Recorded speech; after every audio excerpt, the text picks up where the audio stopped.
türküm. Bağrına güdümün verip dalak bay. Badasın verip sizlerge uzatak bugünece ağaylar. Akçolar açık olsunlardayım. Tek kenem olsun kadam. İşemeniz aktarına emrettin. Ecemeyen ağaydın. Hoşça bu vakit geldik. Tek durmuşlar gelecektin. Yolun yollar gülgün olsun her bir adamlar cennet olsun. Manayına. Mekken dağına kaybettim.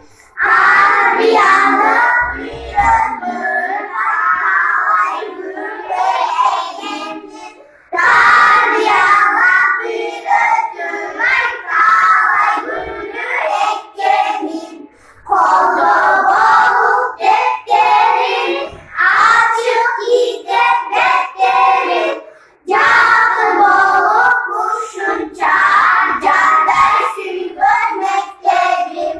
Canım olup kuşunca, can dersi görmekterim. Ecelerge rahmat, cidak bizde okutkan. Ağaylarga rahmat, biz dostaya yaran. Nekterime rahmat, yaşatılmışta değerdagan. Qaydadır ağızlarga